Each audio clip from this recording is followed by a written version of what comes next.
تم الصيف. طب انا هاخد تحتاج منك بس لحاجات العبارة دي السؤال، هل فعلا كثير مش هقول كثير، في من ده وفي ده. اه في ناس بتعتقد ان واولادهم لما يمارسوا الانشطه المختلفه، لو بيلعب رياضه، خلينا نقول رياضه، تمام. او لو بيحب آلة موسيقيه مثلا وبيلعب عليها او بيرسم اه او كذا، بيعتبر ان ده هو بيستهلك وقته تمام. المخصص للمذاكره، وان هو بينقص او كده بيهدر وقته، هو اهدار طيب للوقت. خلونا نتفق على معلومة صغيرة جدا، ودي كل موجهين الأنشطة يعني عارفينها، وحتى موجهين المناهج. مم.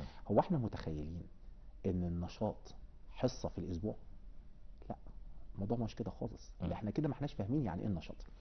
النشاط هو كل يوم في كل حصة. النشاط هو كل يوم في في كل كل حصه. حصة.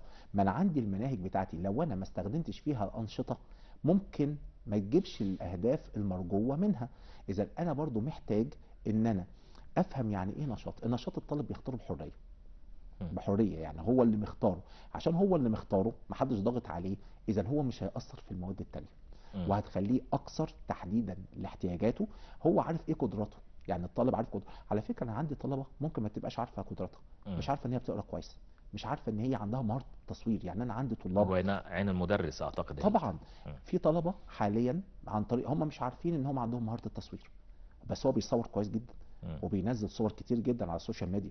مم. طب ما انا دلوقتي الصور بتاعتك دي ممكن اكون مصور كبير جدا، ممكن اكون مصور محترف، مم. وبجيب لقطات الانسان العادي ما يقدرش يشوفها وما يقدرش يستوعبها. اذا معنى الكلام ده ان انا النشاط هو انا بوجه الطالب برضو ان حاجات هو مش عارفها في نفسه، مش اخد باله منها في نفسه. فدي مهمة جدا يعني.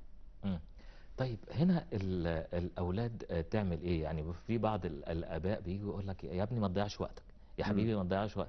وحتى بلاش جانب امم. لو الاب مقتنع ان الرياضه كويسه، بس الرياضه دي بتجيب فلوس ولا ما بتجيبش؟ يعني اه. مثلا يجبر ابنه على ممارسه كره القدم، اه. او اي نشاط، او لو مثلا مزيكا الولد بيحب الكمانجا، يقول له لا البيانو هيكسبك احسن، او الجيتار طيب هيكسبك احسن. توجيه لو اولادنا في الانشطه بتاعتهم. طيب احنا دلوقتي عايزين لو فكرنا من ناحية اقتصادية شوية، هنلاقي في مدارس بالفعل بتعمل شراكات مم. بينها وبين مصانع موجودة، بينها وبين هيئات، بينها وبين جمعيات. يعني معنى الكلام ده ان انا ابني ممكن يدخل لي دخل. مم. لو اثناء الصيف ابني راح مصنع، تمام، يعني في مدرسة وفي مصنع، والمصنع ده ممكن يحصل فيه تدريب، ممكن يحصل فيه بعض المعلومات، انا ابني ممكن يستفيد. وممكن ابني يتوجه انا عايز ابقى بكون مهندس مم.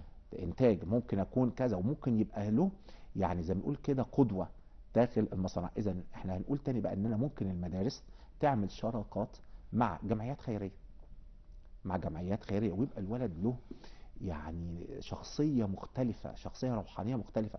مستحيل بقى الطالب هيقول ألفاظ مش كويسة مم. أو يعمل لفظ مش كويس طول ما هو بيعمل خير أو بيعمل حاجات كويسة. إذا المدرسة ممكن من ضمن أهداف الأنشطة الصيفية إن هي تعمل شراكات مع مصانع، مع شركات، مع جمعيات خيرية، مع أندية، مع مكاتب.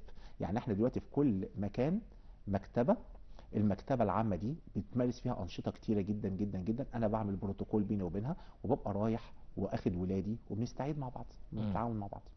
اللي انا قصدته من سؤالي يا دكتور شادي، ان هو انا ببقى شايف ابني بيحب حاجه معينه. اه لو ابني بيحب الرسم، يا حبيبي تمام. لا، العب كوره احسن لك، العب اه سباحه احسن لك. هو انا للأسف بوجهه على الحاجه اللي انا شايف. ويعني بنعتقد ان احنا احسن رؤيه من اولادنا. نسيبهم يعملوا اللي بيحبوه، ولا طبعا. نوجههم على لا حاجه؟ طبعا نسيب الطالب تماما تماما. احنا مشكلتنا الكبيرة هي عدم التواصل الكبير بين الأهل